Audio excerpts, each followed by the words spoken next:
Baik, Assalamualaikum warahmatullahi wabarakatuh. Yang terhormat kepada Bapak Parno selaku pengampu mata kuliah seminar proposal. Yang terhormat dan yang saya banggakan kepada teman-teman sekalian lokal AS4. Saya Egi Dwi Nurstianto ingin mempresentasikan hasil penelitian saya yang berjudul Pengaruh Pertumbuhan Ekonomi, Pengangguran, Upah, dan Islamic Human Development Index terhadap tingkat kemiskinan di Kota Samarinda pada tahun 2010 sampai dengan 2020. Alasan saya mengambil judul tersebut karena saya ingin mengetahui seberapa besar pengaruh variabel tersebut dalam tingkat kemiskinan di Kota Samarinda ini. Karena menurut saya Kota Samarinda ini tingkat pertumbuhan ekonominya masih belum merata, apalagi di tingkat kesejahteraan masyarakatnya. Oleh sebab itu, saya mengambil keputusan untuk meneliti permasalahan apa saja yang mempengaruhi tingkat kemiskinan di Kota Samarinda. Kemiskinan dimanapun dan kapanpun adalah musuh manusia dan kemanusiaan. Kemiskinan merampas hak kemanusiaan. Jutaan orang mati kelaparan, ratusan juta penduduk dunia terperangkap dalam kebodohan. Miliaran manusia tidak memiliki akses terhadap kesehatan. Dan juga kemiskinan menyebabkan manusia tercerabut dalam hati nuraninya dan manusia ditandai dengan maraknya tindak kriminal yang mengatasnamakan kemiskinan. Data kemiskinan menunjukkan hampir seluruh penduduk dunia yang jumlahnya kurang lebih 6 miliar ini tergolong miskin dengan kriteria tertentu. Tingkat kemiskinan bisa dibagi menjadi dua. Yang pertama, sangat miskin dengan pendapatan kurang dari $1 dan mereka ini tidak bisa memenuhi kebutuhan dasar minimum untuk hidup. Mereka lapar, tidak mendapat perawatan kesehatan, dan kurangnya fasilitas air bersih dan sanitasi. Mereka ini juga bisa membiayai sekolah, tidak memiliki rumah. Jadi mereka ini tidak bisa membiayai sekolah ya, tidak bisa membiayai sekolah dan tidak memiliki rumah, dan juga tidak memiliki pakaian yang cukup. Selanjutnya, menurut bahasa, miskin ini berasal dari bahasa Arab yang berarti kefakiran yang sangat. Jadi Allah Subhanahu wa taala ini dalam firman-Nya yang berbunyi au miskina jamah robah, itu yang berarti atau orang yang sangat fakir, dijelaskan di Quran surah Al-Balad ayat 90. Dan adapun kata fakir yang berasal dari bahasa Arab ini yaitu al-fakru, berarti membutuhkan. Dan juga Allah berfirman lagi yaitu faqala rabbi inna lima anjalna ilai min khairil fakir, yang berarti lalu dia berdoa, ya Rabbi, sesungguhnya aku sangat membutuhkan sesuatu kebaikan yang Engkau turunkan kepadaku. Selanjutnya, di sini saya banyak mendapatkan tabel tentang tingkat pengangguran ya. Jadi di sini ada tabel tingkat pengangguran di kabupaten kota di Provinsi Kalimantan Timur. Di sini tabel tersebut menjelaskan di tahun 2015 sampai dengan 2019. Jadi kita khususkan kepada Kota Samarinda. Jadi tingkat pengangguran terbuka di Kota Samarinda mulai tahun 2015 sampai dengan 2019 menunjukkan di 2015 itu sebesar 5,61%, dan di 2016-nya tetap sama di bagian 2015. Selanjutnya di tahun 2017 itu menjelaskan menjadi naik 6,19%. Lalu di 2018 berkurang menjadi 6,16%. Lalu di 2019 berkurang lagi, menurun menjadi 5,87%. Jadi tabel tersebut menunjukkan bahwa tingkat pengangguran di Kota Samarinda pada tahun 2015, 2019 setiap tahunnya berbeda. 2015 tingkat pengangguran mencapai 5,61%. Lalu di 2016 sama. Di 2017-nya naik menjadi 6,19%, lalu di tahun 2018 turun 0,3% menjadi 6,16, dan pada tahun 2019-nya presentasi tingkat pengangguran di Samarinda menurun sangat drastis menjadi 5,87%. Selanjutnya, tabel data dan informasi kemiskinan di kabupaten kota di Provinsi Kalimantan Timur. Di sini saya mengambil di tahun 2018.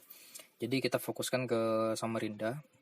Dari jumlah penduduknya itu tertera 39,2%. Lalu presentasi penduduk miskinnya itu 4,59%. P1-nya 0,49, P2-nya 0,09, dan garis kemiskinannya 616.365. Dan tabel ini menunjukkan bahwa rata-rata kedalaman kemiskinan atau P1 dan indeks keparahan kemiskinan P2 di Kota Samarinda ini menurut pada periode 2018.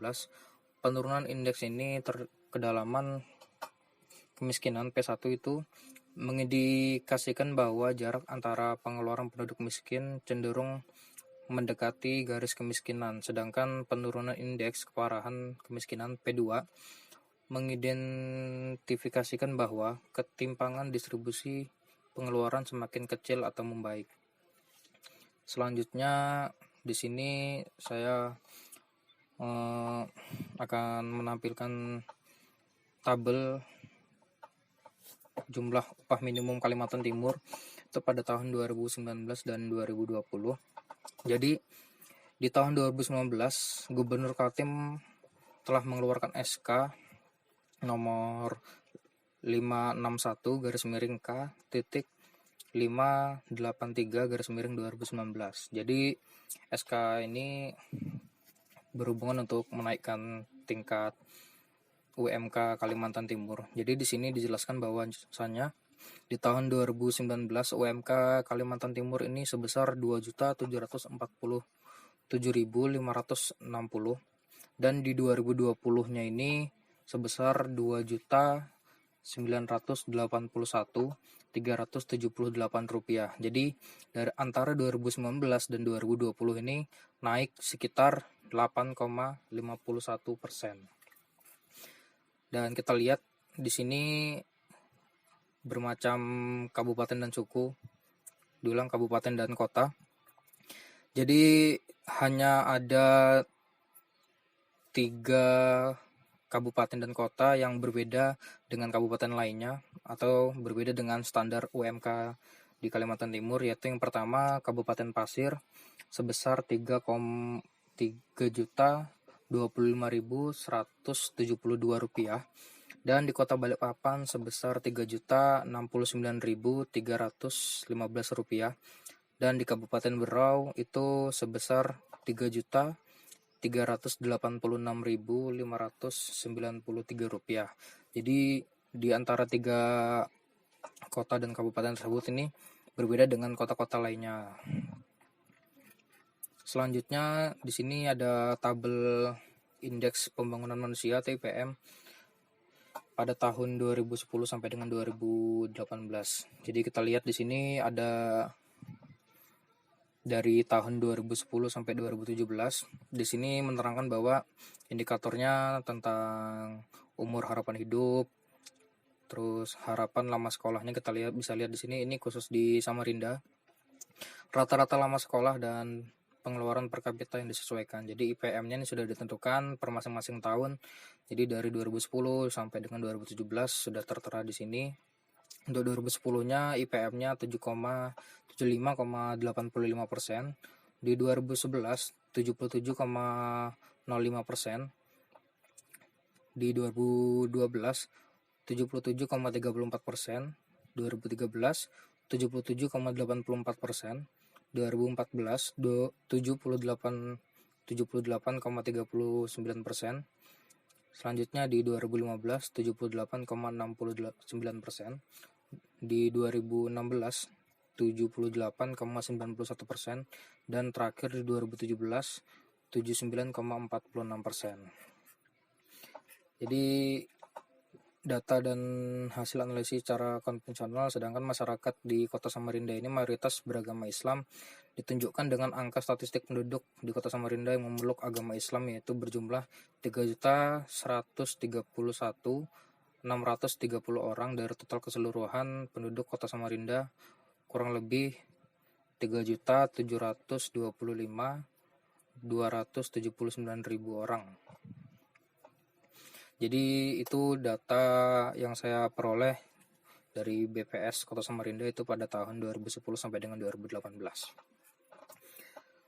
Di penelitian ini saya mempunyai rumusan masalah, yaitu yang pertama, apakah pertumbuhan ekonomi berpengaruh signifikan terhadap kemiskinan? Yang kedua, apakah pengangguran berpengaruh signifikan terhadap kemiskinan? Yang ketiga, apakah upah berpengaruh signifikan terhadap kemiskinan? Yang keempat, apakah Islamic Human Development Index berpengaruh signifikan terhadap kemiskinan? Yang kelima, apakah pertumbuhan ekonomi, pengangguran, upah, dan Islamic Human Development Index berpengaruh signifikan terhadap tingkat kemiskinan? Dan yang terakhir, variabel manakah yang paling berpengaruh signifikan terhadap tingkat kemiskinan di Kota Samarinda? Selanjutnya, di sini saya mempunyai batasan masalah dalam penelitian ini, yaitu ada 4 poin. Yang pertama, faktor pertumbuhan ekonomi yang berpengaruh terhadap kemiskinan di Kota Samarinda, faktor pengangguran yang berpengaruh terhadap kemiskinan di Kota Samarinda, faktor upah yang berpengaruh terhadap kemiskinan di Kota Samarinda, dan faktor Islamic Human Development Index yang berpengaruh terhadap tingkat kemiskinan di Kota Samarinda. Selanjutnya, di dalam penelitian ini saya mempunyai tujuan penelitian, yaitu ada 2 poin. Yang pertama, mengetahui dan menganalisis pengaruh pertumbuhan ekonomi, pengangguran, dan Islamic Human Development Index secara parsial terhadap tingkat kemiskinan di Kota Samarinda. Dan yang kedua, mengetahui dan menganalisis pengaruh pertumbuhan ekonomi, pengangguran, dan Islamic Human Development Index secara simultan terhadap tingkat kemiskinan di Kota Samarinda. Selanjutnya, ada manfaat penelitian. Di sini saya menulis 3 ya. Jadi yang pertama itu manfaatnya bagi mahasiswa. Manfaat penelitian ini adalah sebagai sumbangsih mahasiswa dalam pengembangan ilmu pengetahuan dan umumnya dan ilmu ekonomi Islam pada khususnya dalam hal yang berkaitan dengan masalah kemiskinan di Kota Samarinda. Selanjutnya ada manfaatnya lagi bagi pemerintah. Jadi hasil penelitian ini diharapkan dapat dijadikan sebagai bahan pertimbangan dalam pembuatan keputusan dalam bagian keuangan, terutama dalam rangka mengurangi kemiskinan. Dan yang ketiga, bagi penulis sendiri, saya sendiri diharapkan bisa mendukung kepada penulis untuk melakukan penelitian selanjutnya yang berkaitan dengan kemiskinan di Kota Samarinda. Selanjutnya itu kita masuk ke kajian teorinya. Jadi sesuai dengan variabel tersebut, saya mempunyai 4 variabel. Jadi yang pertama ini pertumbuhan ekonominya. Jadi pertumbuhan ekonomi adalah suatu proses perubahan jangka panjang secara perlahan dan mantap yang terjadi melalui kenaikan dalam tabungan, produksi dan modal untuk meningkatkan output tanpa melihat apakah kenaikan output tersebut lebih besar atau lebih kecil dari tingkat pertumbuhan penduduk. Selanjutnya itu pengangguran. Jadi pengangguran ini menurut Sukirno pada tahun 2008, pengangguran adalah seseorang yang sudah digolongkan dalam angkatan kerja yang secara aktif sedang mencari pekerjaan pada suatu tingkat upah tertentu, tetapi tidak dapat memperoleh pekerjaan yang diinginkan. Selanjutnya, pengangguran ini dikelompokkan menjadi 3. Yang pertama, pengangguran terselubung atau disguised unemployment adalah tenaga kerja yang tidak bekerja secara optimal karena sesuatu alasan tertentu. Dan yang kedua, pengangguran setengah menganggur yaitu underemployment adalah tenaga kerja yang tidak bekerja secara optimal karena tidak ada lapangan kerja. Biasanya tenaga kerja setengah menganggur ini merupakan tenaga kerja yang bekerja kurang dari 35 jam selama seminggu. Dan yang ketiga, pengangguran terbuka yaitu open unemployment adalah tenaga kerja yang sungguh-sungguh tidak mempunyai pekerjaan. Pengangguran jenis ini cukup banyak karena memang belum mendapat pekerjaan padahal telah berusaha semaksimal mungkin. Selanjutnya, upah. Upah ini adalah hak pekerja atau buruh yang diterima dan dinyatakan dalam bentuk uang sebagai imbalan dari pengusaha atau pemberi kerja kepada pekerja atau buruh yang ditetapkan dan dibayar menurut sesuai perjanjian kerja, kesepakatan atau perundang-undangan, termasuk tunjangan bagi pekerja atau buruh dan keluarganya atas sesuatu pekerja dan jasa yang telah dilakukan. Jadi secara umum upah adalah pembayaran yang diterima pekerja selama ia melakukan pekerjaan dan dipandang melakukan pekerjaan itu menurut pasal 1 ayat 30 Undang-Undang Nomor 13 Tahun 2003. Dan di sini ada penjelasan tentang Islamic Human Development Index, yaitu IHDI ini merupakan alat yang digunakan untuk mengukur pencapaian pembangunan manusia Islam berdasarkan pada muqasyid syariah. Pandangan Imam Al-Syatibi yang terdiri dari 5 dimensi pemeliharaan tersebut, yaitu yang pertama pemeliharaan terhadap agama, hifzu ad-din, dan kedua pemeliharaan terhadap jiwa, hifzu an-nafs, ketiga pemeliharaan terhadap akal, hifzu akal, yang keempat pemeliharaan terhadap keturunan, hifzu an-nas, dan pemeliharaan terhadap harta, hifnu al-mal. IHDI ini dibangun berdasarkan pada indikator-indikator yang mencerminkan dari kelima dimensi muqasyid syariah tersebut. Dan sini dalam penelitian ini saya mempunyai hipotesis. Itu ada 6 poin hipotesis. Yang H1-nya itu pertumbuhan ekonomi berpengaruh signifikan terhadap kemiskinan di kota Samarinda. Dan H2-nya pengangguran berpengaruh signifikan terhadap kemiskinan di kota Samarinda. H3, upah berpengaruh signifikan terhadap kemiskinan di kota Samarinda. 4, Islamic Human Development Index berpengaruh signifikan terhadap kemiskinan di kota Samarinda. Dan yang kelima, H5, pertumbuhan ekonomi, pengangguran, upah, dan Islamic Human Development Index berpengaruh simultan terhadap kemiskinan di kota Samarinda. Dan yang keenam, H6, pengangguran paling berpengaruh signifikan terhadap kemiskinan di kota Samarinda. Lalu di sini ke metode penelitiannya. Jadi dalam pendekatan penelitian tersebut yang digunakan dalam penelitian ini adalah pendekatan kuantitatif. Pendekatan kuantitatif ini menitikberatkan kepada pembuktian hipotesis. Pendekatan kualitatif lebih mengarah pada hasil generalisasi, menjelaskan fenomena secara lebih terukur, serta berbagai pembuktian dalam pelaksanaannya. Pendekatan ini lebih sering mengarah kepada masalah yang menjadi suatu hubungan kualitas atau kuasalitas, sehingga rumusan masalah dapat dijelaskan dalam bentuk hubungan berbagai variabel. Selanjutnya di identifikasi variabel.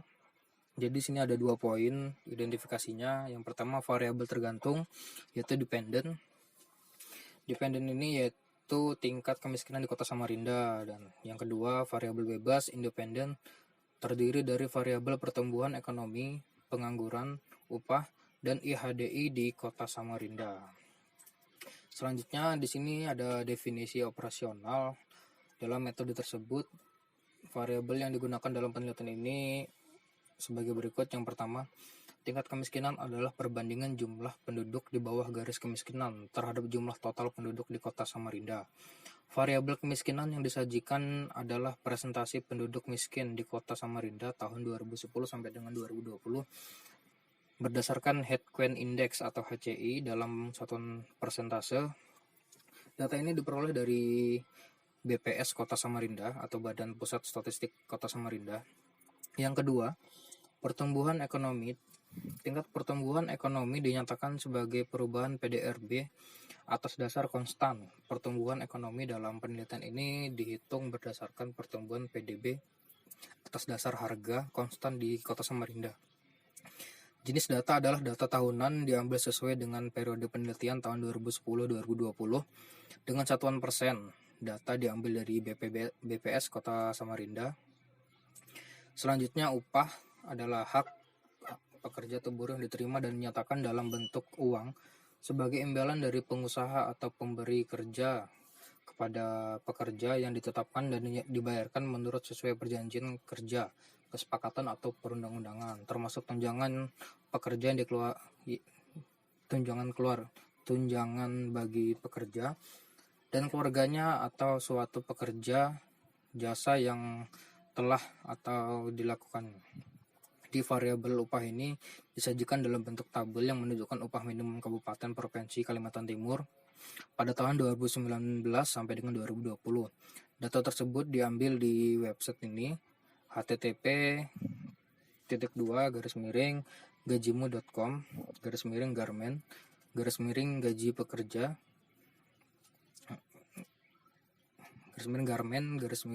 _gaji minimum _UMP_UMK Kaltim.